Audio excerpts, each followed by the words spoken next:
you. Good afternoon, distinguished colleagues and esteemed guests. It's my sincere pleasure and a great honor to stand before you today. I'm Dr. Elsayed Elkilany from the Department of Mass Communication at Qatar University. I'm truly delighted to have this opportunity to present my research on Arab states' readiness for artificial intelligence and how this readiness will likely impact journalism and media across the region. I'm particularly grateful to the conference organizers for including this topic in such an important forum, as it presents a recent trend in research. And just to make a little adjustment of the toolbars. Yeah, not too disturbed. Yes, artificial intelligence represents what we might call the fourth significant phase in media evolution. We have witnessed the transformation from traditional media to online journalism, then to mobile journalism, and subsequently to social media journalism. Now, AI is driving the next major shift.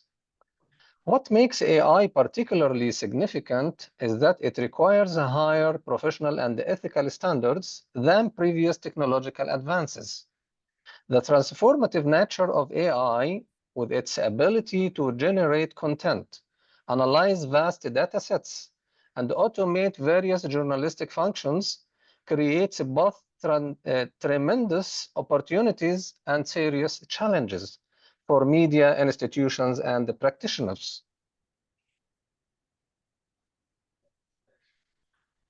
My research addresses three primary objectives. First, I aimed to determine where Arab states currently stand in terms of AI readiness. Second, I investigated how ethical principles of AI are being developed across Arab countries, particularly focusing on their relevance to journalism and media practices. And third, based on these findings, I identified potential impacts, both positive and negative, that AI may have on Arab journalistic and media practices in the coming years. The significance of this research lies in several factors. It is a comprehensive analysis of Arab countries' AI readiness, specifically in the media context. While there have been studies on AI readiness generally, to the best of what I know, none have examined the implications for journalism in depth. The study considers the unique Arab context with its distinctive language challenges, cultural considerations, and varied socio-political realities across 22 Arab countries. Additionally, this research addresses the emerging technology with significant implications for democracy and knowledge production. How AI is implemented will shape information flows, potentially either strengthening or undermining democratic processes. Finally, the findings provide practical insights for media institutions, for policymakers, and journalists navigating this technological transition. Now to the methodology.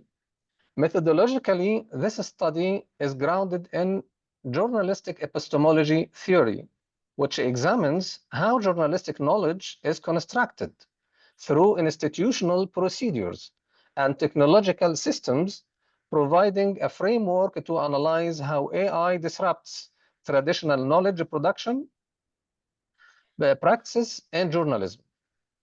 I employed a descriptive analytical method utilizing snowball sampling to identify relevant documents, ethical guidelines, and research publications. This approach was particularly appropriate given the emerging nature of the field and the limited public availability of some materials. For analysis, I applied thematic analysis to identify and analyze patterns within the collected documents, allowing for an in-depth examination of ethical frameworks and their implications. The study draws on three key data sources. The first is the Government AI Readiness Index produced by Oxford Insights, which evaluates 193 countries annually. I focused particularly on the governance and ethics pillar of this index, which offers insights into regulatory frameworks and ethical approaches.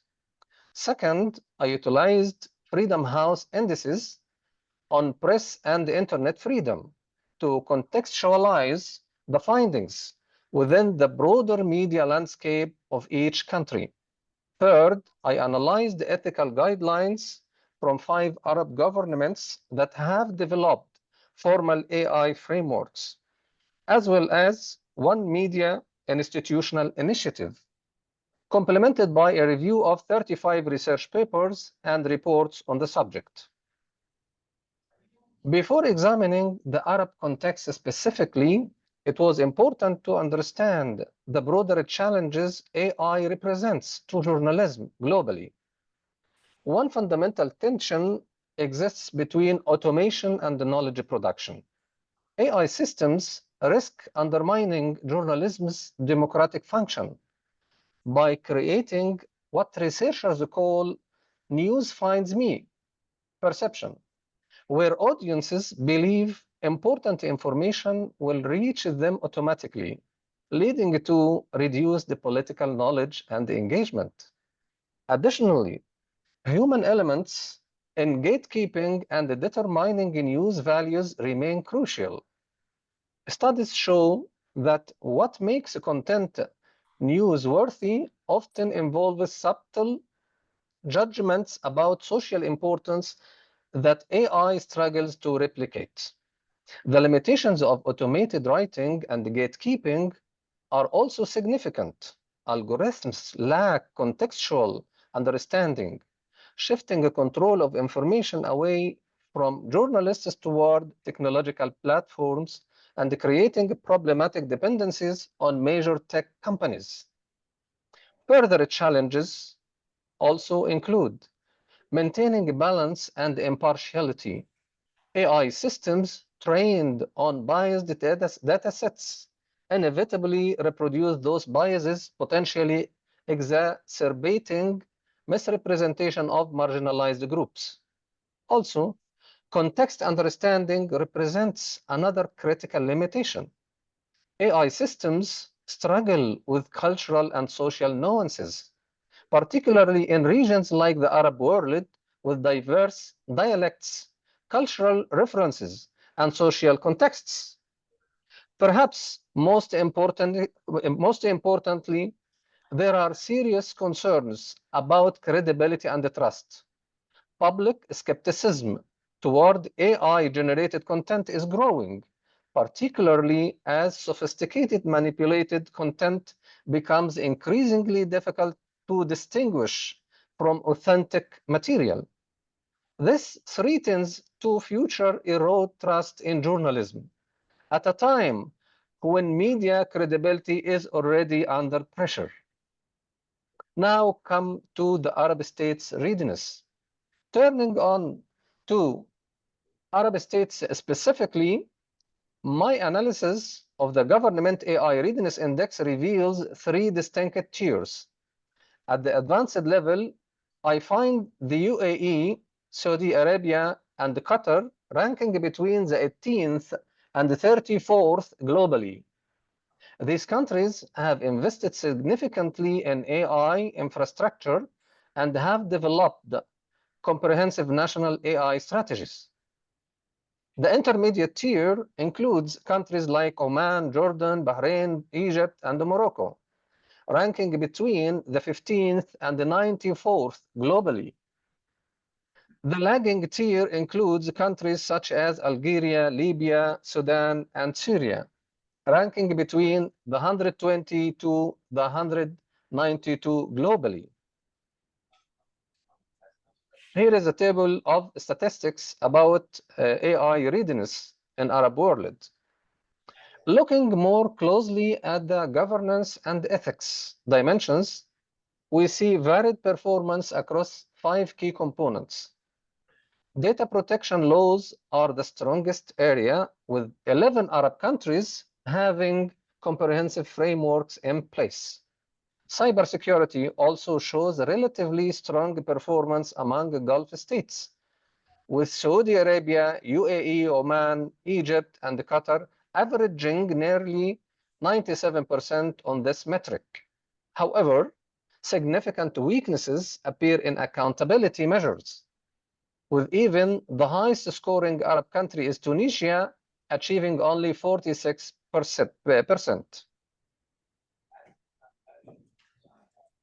5 Arab countries have developed formal ethical frameworks for AI at the governmental levels, as we can see in the sequential dates. An analysis of these governmental frameworks reveals consensus around 10 key ethical principles included. These are humanity, ensuring transparency and interpretability of AI systems, promoting justice and fairness, establishing responsibility and accountability, ensuring security and privacy, maintaining reliability and human values, preserving integrity, and considering environmental sustainability. At the institutional level, I identified only one Arab media organization that has developed formal AI guidelines. It was the ARIR network, which specializes in investigative journalism. Their AI usage guide emphasizes principles that closely align with traditional journalistic values: credibility, independence, justice, integrity, privacy, accountability, public interest, professional conduct, and security. The political context in which AI, which is important in my research, the political context in which AI is being adopted is crucial for understanding its likely impacts on journalism. Press freedom scores from Freedom House reveal a concerning picture. 8 Arab countries received the lowest possible score, 0 out of 4, including regional AI leaders, UAE and Saudi Arabia, for example. 11 countries scored slightly better at 1 out of 4, including Qatar, Jordan, and Morocco. Only 3 countries, Lebanon, Tunisia, and Mauritania, achieved a score of 2 out of 4, and notably, no Arab country scored in the higher ranges, 3 or 4. These restricted media environments raise serious questions about how AI tools might be implemented and whether they will enhance or further constrain press freedom. Similarly, internet freedom scores paint a challenging picture. 7 Arab countries are classified as not free, with scores below 39%. Including Saudi Arabia at 25% and the UAE at 30%. 4 countries are partially free, including Tunisia. No Arab countries is classified as free with scores above 70%. This context this context of restricted digital environment will likely shape how AI tools are deployed, with potential concerns about surveillance, censorship, and the manipulation of AI systems to control information flow. Here is a table showing the key internet controls employed within Arab countries. Despite these challenges, AI presents significant opportunities for Arab journalism. First, AI can enhance efficiency across the journalistic workflow, from information gathering to content production and publishing. This is particularly valuable for resource-constrained newsrooms.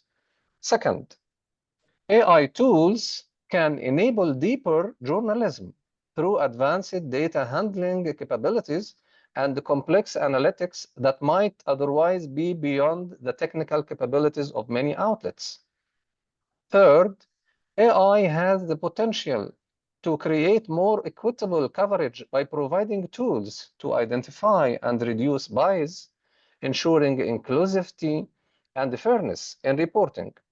Finally, AI could foster a more collaborative approach to journalism through shared AI literacy initiatives and cross-border cooperation on emerging challenges.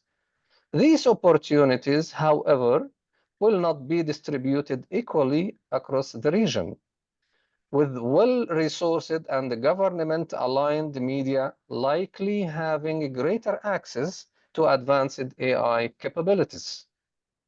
The challenges facing Arab journalism in the AI era are substantial. Skills deficits represent an immediate obstacle, with limited AI literacy among journalists and inadequate training infrastructure in many countries. Unequal opportunity distribution creates a dual divide between Arab countries and global leaders in AI, and between government-aligned and independent media within countries. The scarcity of AI specialists further complicates adoption, as technical talent often leaves for opportunities in global tech companies or Western countries.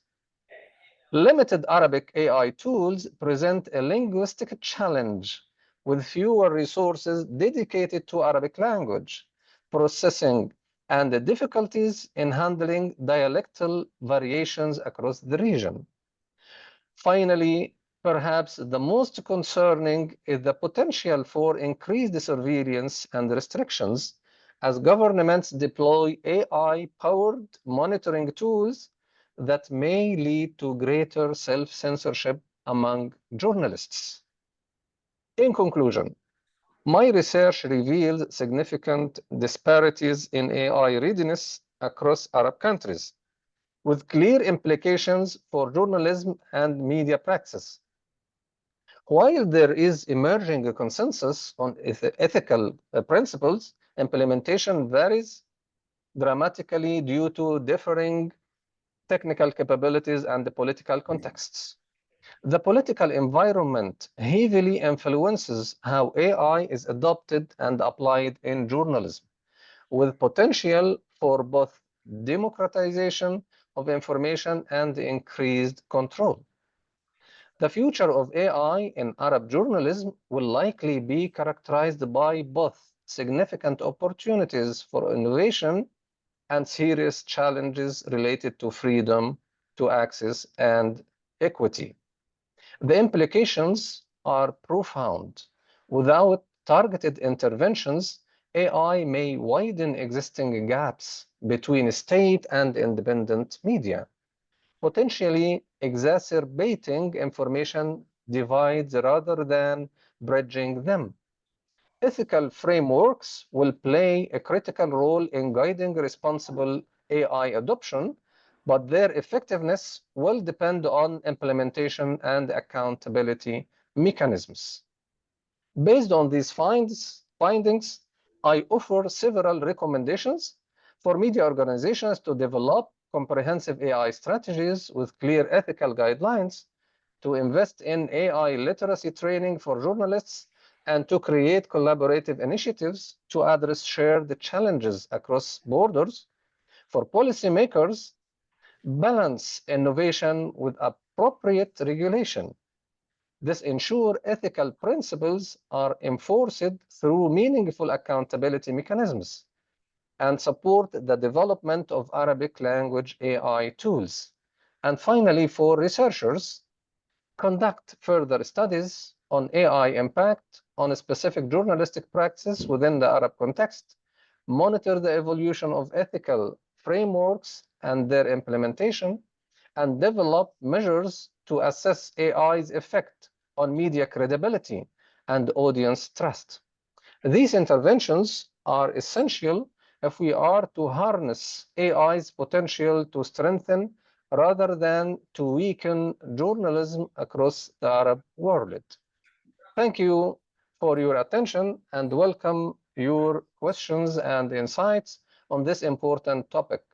You can reach me at elkilany@qu.edu.qa if you'd like to discuss this research further or explore potential collaborations in this emerging field. Thank you.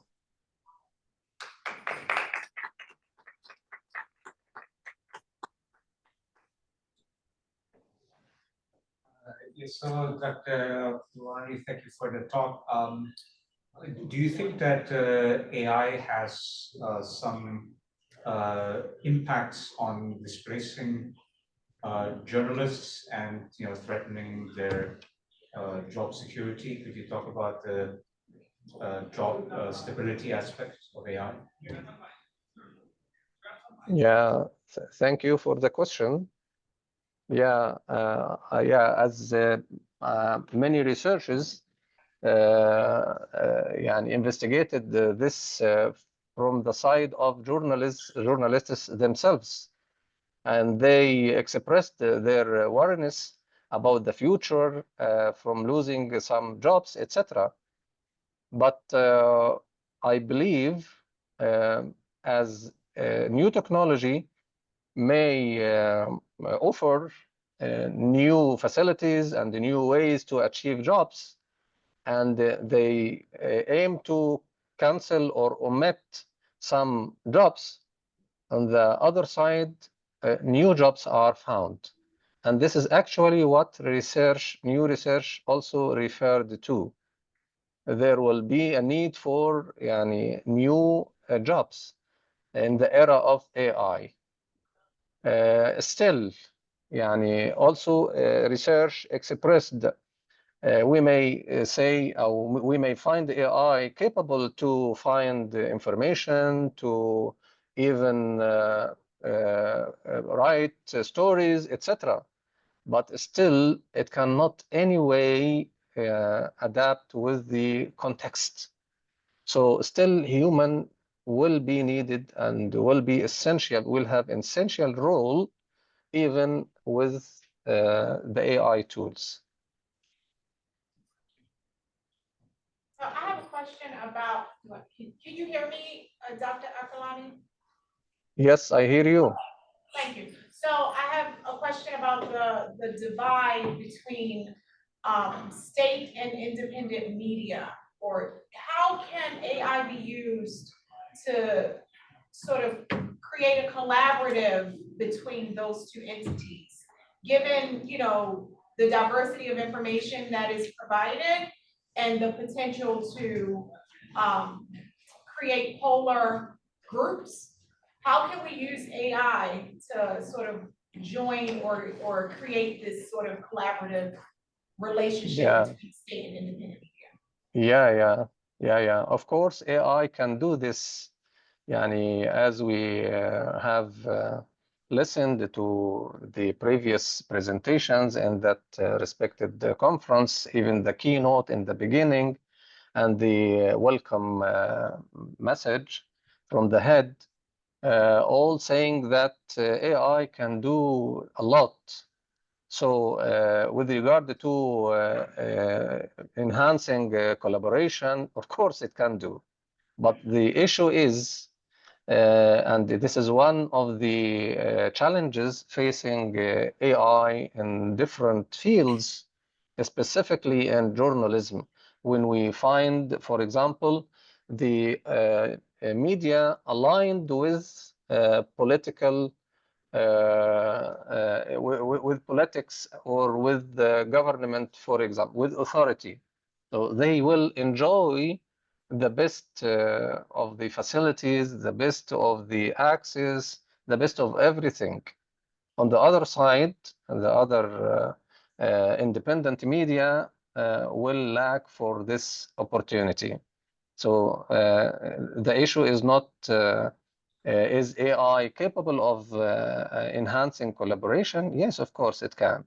But the point is there is a need for more healthy environments, for more democracy, so as we can achieve the goals of equality. Thank you. Thank you. Is there any comments or questions so far? Well, Dr. Elkilany, I'll just, from what you're saying with regards to Yes, my please. question. Yes, please. Yes, please. Okay, so we still have, AI is just a tool, right? And we still have those issues, the people issues, right? The community issues, the ethical issues that exist, you know, between communities of people. So AI, there's no way for AI to necessarily help us in those areas. It kind of enhances those divides. So go ahead. So which areas, please, again? Just in general, with the political spaces that we're in, AI can be used to, it would be nice if AI was used as a tool to create, you know, conjoined spaces and spaces where we are working together. And it's unfortunate that AI is sometimes used as a tool to polarize our societies politically. Yeah, That's of just, course. Yeah. As you may see, yeah, and one of the challenges accompanying the implementation of AI is bias. yes. And if it is a machine and it is fed with biased information, what can we expect? So finally, if we have problems, we carry these problems from era to another. So we need exactly, and we need specifically to review our behaves and our outcomes from time to time. So feeding the machine with biased information will get out with also biased materials. We need that judgment, we need that review, that assessment, so as to improve. Are there any initiatives on developing, and let me explain this question a little bit. So I'm from the environmental science world. I'm not in computer science at all, but we have initiatives to develop treaties on like materials management or plastics, things of that sort. Are there any United Nations sort of initiatives to develop treaties on how we engage these systems and how they're used? Are some of the countries that you listed developing ethical standards for, you know, or implementing ethical? I know you mentioned the one country that had a standard. Do you see that others are also in the process of developing those types of things? Yes, of course. I think having the standards is essential so as to control or to have good implementation and good usage of AI. But at what level could this be done? As every other case, you know, there is the global standards that can be done by international institutions. This is of course required. So as to govern this globally, and at the same time, every specific country, specific culture may have also its relative standards that in a way can cope with the international ones. I think this should be done like that, yani, as regular, you know. Thank you. Thank you.